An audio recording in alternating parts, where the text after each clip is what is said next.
بسم اللہ الرحمن الرحیم. میں Rafiq ur-Rahman assistant professor history ICB G63 آپ سے مخاطب ہوں. آج میرا 5واں لیکچر ہے اور پچھلے 3-4 لیکچرز میں ہم نے ہسٹری کے بارے میں پڑھا اور کافی ڈیٹیلز میں ہم نے بات کی. What is history, why we study history, and most importantly what are the sources of history. In today's lecture, we would be studying a bit about historians and historiography. یہ دو اہم چیزیں ہیں. سب سے پہلے what is historiography؟ آپ سب کو پتہ ہے the art of writing history, that is called historiography. لیکن یہ ہم کس سے سیکھتے ہیں؟ بڑے ہسٹورینز سے. تاریخ کے اندر جن ہسٹورینز نے کام کیا ہے، جس پیریڈ کے اندر کام کیا ہے، جس ڈیوریشن میں کام کیا ہے، ان کے بارے میں ہم پڑھتے ہیں. آپ اپنی اسکرینز کے اوپر دیکھیں، آپ کی بکس میں جو مشہور ہسٹورینز ہیں ان کے بارے میں ہم آج کچھ اسٹڈی کریں گے. آپ دیکھ رہے ہیں اسکرینز پہ کچھ تو ہم نے پڑھا کہ سورسز آف ہسٹری کیا ہے پچھلے لیکچر میں، جس میں ہم نے 3 سورسز اسٹڈی کیے تھے: پرائمری سورسز، سیکنڈری سورسز اور اورل سورسز. اب ہم نے کچھ امپورٹنٹ ہسٹورینز کے بارے میں پڑھنا ہے. آپ دیکھ لیں، کچھ نام آپ کو نظر آ رہے ہیں. ہیراڈوٹس سب سے اہم ہسٹورین ہے. He is considered to be the father of history, a Greek historian. پھر تھوسیڈائڈس، کچھ لوگ اس کو تھوسیڈیڈیز بھی پڑھتے ہیں. انہوں نے بھی کافی کام کیا ہسٹری کے اوپر، اور خاص طور پر ایتھنز اور اسپارٹا کے اندر جو 30 ایئرز وار ہوئی ہیں ان کے اوپر انہوں نے کام کیا ہے، جس کو آپ کہہ سکتے ہیں کہ وار کے کیا امپیکٹس ہیں ہسٹری کے اوپر، ان کے اوپر تھوسیڈیڈیز نے کام کیا. ابن خلدون، جنہوں نے سوسائٹی کے اوپر کافی کام کیا. He is historian as well as a sociologist. His work consists and is based upon historical as well as societal changes. کہ سوسائٹی کے اندر کیا کیا چینجز آئی ہیں. اور he is also the author of many books. پھر Hegel ہے، he is a German historian. اور پھر ول ڈیورنٹ ہے جنہوں نے ماڈرن ہسٹری کے اوپر کام کیا ہے. he is an American. اور 19th سینچری کے یہ دونوں ہسٹورینز ہیں. ابن خلدون 14th اور 15th سینچری کے ہسٹورینز ہیں. ہیراڈوٹس اور تھوسیڈیڈیز جو ہیں یہ 5th سینچری کے مشہور ہسٹورینز ہیں جنہوں نے ہسٹری کے اوپر کام کیا. اور ان ہسٹورینز کو پڑھنے کے بعد ہمیں پتہ چلتا ہے کہ how they linked their past with our future, how they linked their past with the present and how they linked the present with the future. یہ نیچے کچھ ڈیٹیلز نظر آ رہی ہیں. ان تصاویر سے آپ اندازہ لگا سکتے ہیں ہسٹورینز کے what was the living conditions at that time, how the historians they used to live and why they studied history.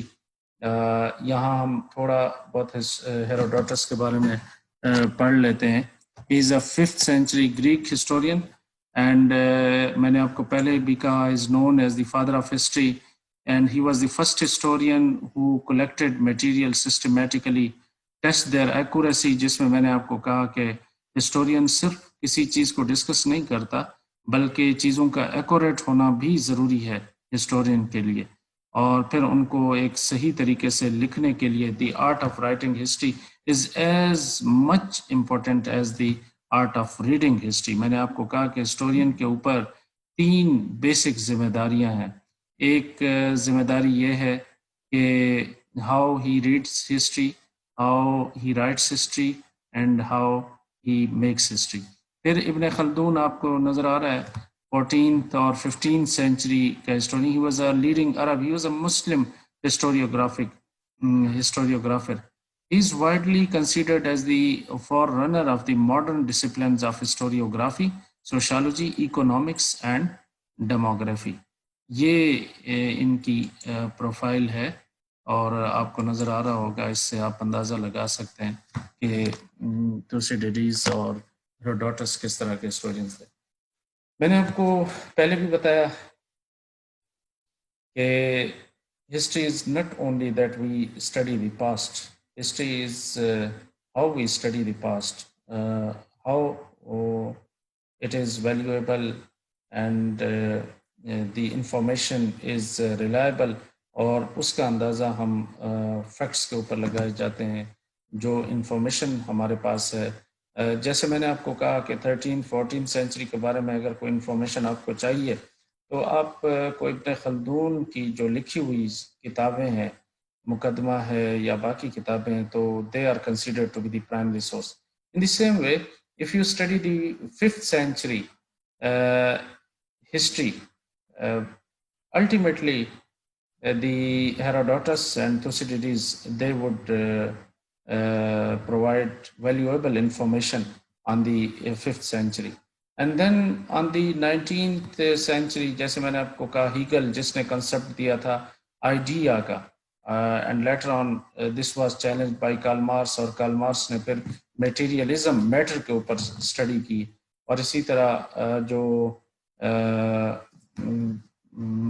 Durant ہے اس نے 19th سینچری میں کام کیا ہے. تو یہ وہ ہسٹورینز ہیں جنہوں نے اپنی رسپانسبلٹیز نبھائی ہیں, who not only studied history but they also wrote history.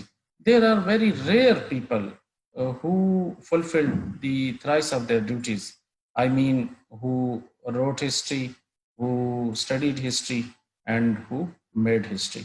اب ہم آگے چلتے ہیں. آپ اپنی بکس کو دیکھ لیں اور اس میں سویلائزیشن کیا ہے, واٹ از سویلائزیشن, تھوڑا سا آپ اپنی بکس کے اوپر دیکھ لیں سرسری نظر سے, پھر میں آپ کو ڈیٹیلز میں بتاتا ہوں کہ سویلائزیشن کیا ہے. ایک تو یہ لیٹن ورڈ سے ڈیرائیو ہوا ہے سیویز, جس کا مطلب ہے who lives in a city or town, or in other words a citizen or a city dweller, یعنی شہری شہروں کے اندر کیسے رہتے ہیں. And then civilization that refers to the stage of social and cultural development of a society that is considered most advanced, اور پھر progress, اور اس میں آپ کو Indus valley civilization, Egyptian civilization, Mesopotamian civilization, جس میں آپ دیکھ رہے ہیں کہ these organizations developed and who have very well organized economic, social and political institutions of the country. اب سب سے پہلے آپ کو یہ پتہ ہونا چاہیے what is the difference between culture and civilization. What the civilization is, civilization ہوتی کیا ہے. Culture is the way of living. آپ جس جگہ پہ رہتے ہیں, جس انداز میں رہتے ہیں, وہ آپ کا لیونگ جو سٹینڈرڈ ہے وہ آپ کو کلچر کہلاتا ہے. لیکن سویلائزیشن آپ دیکھتے ہیں کہ person might be cultured and it is not necessary that he would be civilized as well. There are many people who are cultural but who are not civilized, and this is what we will study. What is civilization? Civilization صرف رہنے کا نام نہیں ہے, بلکہ the advanced form of culture is called civilization. Civilization کو develop ہوتے ہوتے کافی ٹائم لگتا ہے. جیسے آپ دیکھتے ہیں کہ جتنی بھی سویلائزیشنز ہیں وہ زیادہ تر جو ڈیرائیو ہوئی ہیں وہ کسی نہ کسی ریور کے قریب آ کے ڈیرائیو ہوئی ہیں. ان کی وجہ یہ ہے کہ لوگ وہاں پہ آتے تھے, ریور کے سائڈ پہ رہتے تھے, ایگریکلچر بہتر ہوتی تھی. Water is as necessary as air, اور لوگوں کی ضروریات بھی پوری ہوتی تھی. The people, they used to live there, they used to construct their houses. Later on, they used to cultivate different lands, different fields. وہاں سے جو ذریعہ معاش ان کا آتا تھا, اس سے نہ صرف وہ اپنے گھر کی ضرورت پورا کرتے تھے, بلکہ اس سے ان کی لائف کو ایڈوانس کرنے میں بہت فائدہ ہوا. تو آپ جتنی بھی سویلائزیشنز دیکھیں گے وہ آپ کو کسی نہ کسی ریور کے قریب. جیسے انڈس ویلی سویلائزیشن وہ ریور انڈس سے اس کا اوریجنیٹ ہوتا ہے. میسوپوٹیمین سویلائزیشن کا بھی میسوپوٹیمیا سے اوریجن ہوتا ہے. ایجپشین سویلائزیشن, اور یہ کہا جاتا ہے had there been no Nile, Egypt would have been the part of Sahara Desert. جیسے سہارا ویران ہے, اگر دریا نیل نہ ہوتا تو ایجپٹ بھی سہارا ڈیزرٹ کا ایک حصہ ہوتا. تو اس لیے اسٹوڈنٹس آپ نے اس چیز کو دیکھنا ہے. سب سے پہلے جب سویلائزیشن آتی ہے تو آپ کے ذہنوں میں ریور آتا ہے, اور ریور آنا چاہیے. اگر آپ انڈس ویلی سویلائزیشن کو پڑھتے ہیں تو آپ کو آپ کے ذہن میں فوراً انڈس ریور آنا چاہیے, دریا سندھ آنا چاہیے. اگر آپ ایجپشن سویلائزیشن کو پڑھتے ہیں تو الٹیمیٹلی ریور نائل آنا چاہیے. اگر آپ میسوپوٹیمین سویلائزیشن کو پڑھتے ہیں تو الٹیمیٹلی ٹگرس اور یوفریٹس جو کہ میسوپوٹیمین ریجن کے ریورز ہیں وہ آپ کے ذہن میں آتے ہیں. اب لوگوں نے آہستہ آہستہ ترقی کی, لوگ آ کے وہاں رہنا شروع ہوئے, ان کا لیونگ سٹینڈرڈ ایڈوانس ہوا, اور وقت کے ساتھ ساتھ انہوں نے ترقی کی.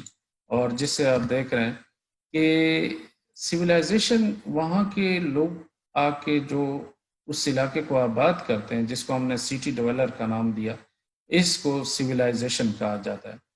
کلچرل ڈیولپمنٹ ایڈوانس ہو کر سویلائزیشن بناتی ہے. جس طرح میں نے آپ کو کہا کہ the culture is the way of living, but civilization is the advanced form of living. کہ جب آپ کا لیونگ سٹینڈرڈ بہتر ہو جاتا ہے تو ہم کہتے ہیں کہ دیکھیں یہ اتنا سلجھا ہوا لڑکا ہے یا یہ سوسائٹی ہے, تو ہم کہتے ہیں کہ this is a very civilized person, this is a very civilized student, this is a very civilized society.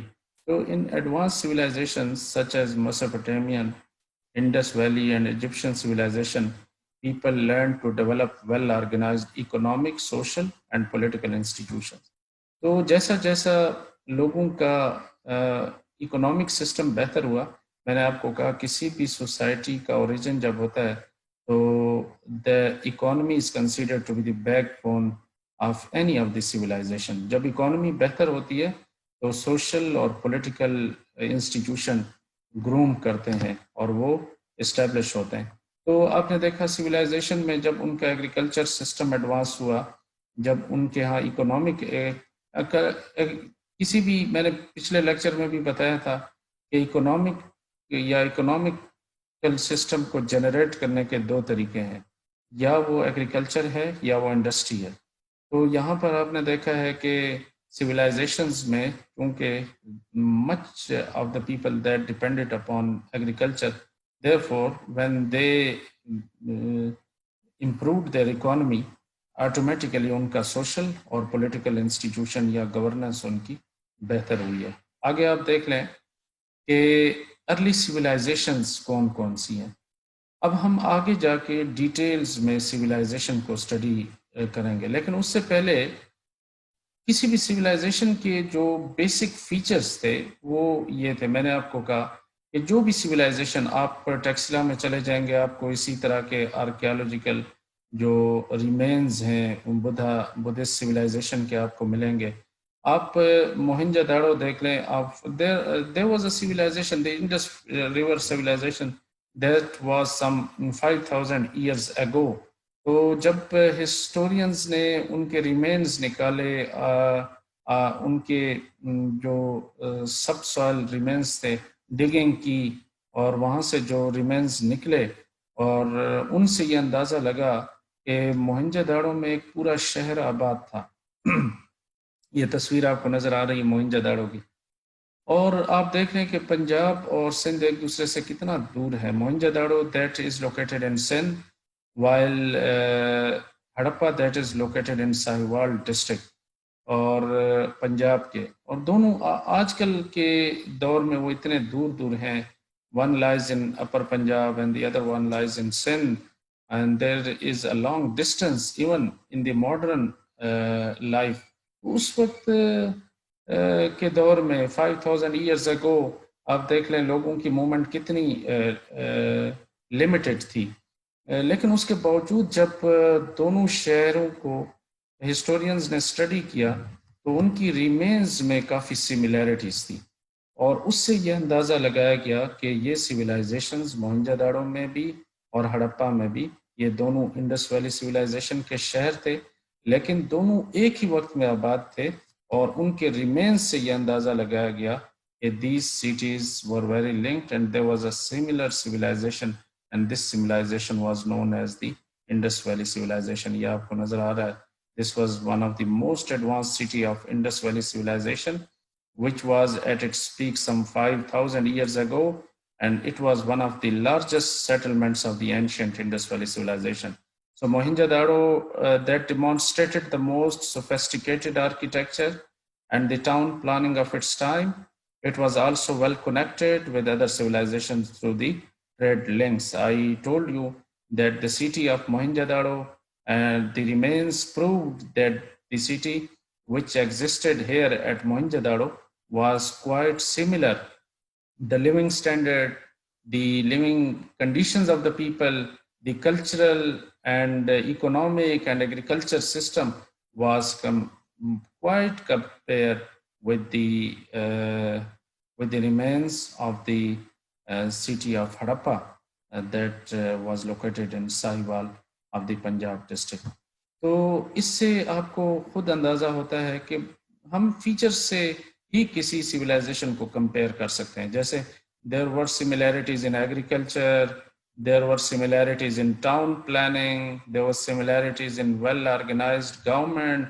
The government were quite similar to one another, and then complex religions, then job specialization, کیونکہ تمام لوگ کا ذریعہ معاش کیا تھا، کیسی life وہ گزارتے تھے، and then arts and architecture and public works and writing. تو یہ وہ سویلائزیشنس کی فیچرز تھیں جس سے ہم اندازہ لگاتے ہیں کہ یہ سویلائزیشن ایک دوسرے سے کیسے جو ہے وہ ملتی تھی. اس کے بعد جو ہے ہم اسٹڈی کریں گے ریور ویلی سویلائزیشن. آپ کو نظر آ رہا ہے لوگ کس طرح سے ایگریکلچر کر رہے ہیں، لیکن یہ جتنی بھی آپ لوگوں کی لائف دیکھ رہے ہیں، آپ کے اسکرین کے اوپر تصویریں نظر آ رہی ہیں کہ لوگ how they use to domesticate their animals, what was the living style of those people, how they used to live. یہ ہٹس آپ کو نظر آ رہے ہیں، یہ آپ کو ٹریز نظر آ رہے ہیں، یہ آپ کو بلز نظر آ رہے ہیں، اور دی جو پیزنٹس ہیں وہ کس طریقے سے زمینوں کو اریگیٹ کرتے تھے، کلٹیویٹ کرتے تھے، اور آپ کو یہاں زرخیز فرٹیلیٹی نظر آ رہی ہے، اور یہاں پہ آپ کو پانی نظر آ رہا ہے، گرینری نظر آ رہی ہے، اور ٹریز نظر آ رہے ہیں، لوگوں کا ڈریس نظر آ رہا ہے، اور پانی کا جو پیسج ہے وہ آپ کو نظر آ رہا ہے کہ how they use to irrigate their lands, how they used to cultivate their lands, how they used to live, what was their dress, what was their diet. اس سے آپ کو اندازہ ہو جاتا ہے کہ how the people. لیکن ایک چیز سملر ہے کہ جتنی بھی سویلائزیشنز ڈیرائیو کر رہی ہیں وہ کسی نہ کسی ریور کے پاس سے کر رہی ہیں. اب اس میں آپ اندازہ لگائیں کہ civilizations which started around the river banks are called river valley civilization. Ultimately civilization originate ہی وہیں سے ہوتی ہے. میں نے پہلے بھی آپ کو بتایا ہے کہ ایجپٹ کی میں نے مثال دی ہے، انڈس کی میں نے مثال دی ہے. یہ دونوں سٹیز جن کو ہم نے ڈسکس کیا ہے جو انڈس ویلی سویلائزیشن کے سب سے اہم شہر ہیں، جس میں موہنجو داڑو اور ہڑپا ہے، اس سے آپ کو خود اندازہ ہوتا ہے کہ یہ دونوں سویلائزیشن کتنی عروج پر تھیں، اور ان کے اندر سملیرٹیز تھیں، اور ان کا لیونگ سٹینڈرڈ کمپیئر کرتا تھا. That was very common to one another. تو جتنی بھی civilizations ہیں وہ کسی نہ کسی دریا سے اوریجنیٹ کرتی ہیں. The early civilizations of the world started in warm river valley which provided a reliable source of water for domestic and agricultural activities such as farming, livestock and fishing. آپ ارتھ کو اسٹڈی کریں اور پھر آپ کو اس سے یہ اندازہ ہوتا ہے کہ اس سے آپ کو یہ اندازہ ہوتا ہے ارتھ کو اسٹڈی کرنے سے کہ آپ ایکسٹریم نارتھ پہ چلے جائیں، آپ ایکسٹریم ساؤتھ پہ چلے جائیں، ایک چیز دونوں میں مشترک ہے، اور وہ یہ ہے کہ لوگوں کو سوٹ وہ ایٹماسفیئر کرتا ہے جہاں پہ لیونگ کنڈیشنز بہتر ہوں. پہلے تو وہاں جہاں پانی ہو, ریور ہو, لیکن ریور میں بھی warm water which is suitable for cultivation, اور جہاں وہ اپنی ضروریات پوری کر سکیں. آپ زمین کو دیکھ لیں. You people all know that 29% that is populated, 71% زمین کا واٹر ہے اور 29% جہاں پہ لوگ آباد ہیں. As we move to the north, the temperature goes on decreasing. As we move from the equator to the poles, either we move to the North Pole or we move to the South Pole, the temperature goes on decreasing. Temperature decrease ہوتا رہتا ہے. Or the living conditions, temperature that is below freezing point, جس کی وجہ سے لوگ وہاں survive نہیں کر سکتے. If there is water, even at the pole, at the North Pole and at the South Pole, it is very difficult for the people to exist in that atmosphere. So these were the rivers which provided a very suitable atmosphere for the people, for the civilizations to grow. We see the Nile River, the Tigris and Euphrates, the Indus Valley civilization, all these rivers, they provided the very best atmosphere for the civilizations to grow. This was the reason that Punjab and Sindh, they are considered to be the populated provinces of Pakistan, because river Indus that flew from Punjab and that goes into Sindh, and from Sindh that enters into the delta, into the Arabian Sea. So this shows that wherever the Indus River flew, there we saw and we witnessed there was a rise in population. In the same way, when we compare all the civilization, the Egyptian civilization, the Mesopotamian civilization, the Sumerian civilization, and the Indus civilization, the populated existed only because there was suitable atmosphere for them. There was proper irrigation system, there was proper cultivation system, there was proper town planning, there were proper population, and there was agriculture system that gave rise to their economy. And once their economy improved, ultimately the living standard of the people improved and the civilizations that grew. تو آج کے اس lecture میں ہم نے یہ دیکھا کہ civilizations کیسے گرو کرتی ہیں. Why river valley civilization are important, because the rivers, they provide all facilities to the city dwellers, to the population, and then their population, the living standard of the population that improved, اور لوگوں نے ایک اچھی زندگی گزارنا شروع کی اور وہاں سے ایک بڑی civilizations grow ہوئی. تو we stop here, and next time inshallah we will be focusing on the civilizations. Thank you very much.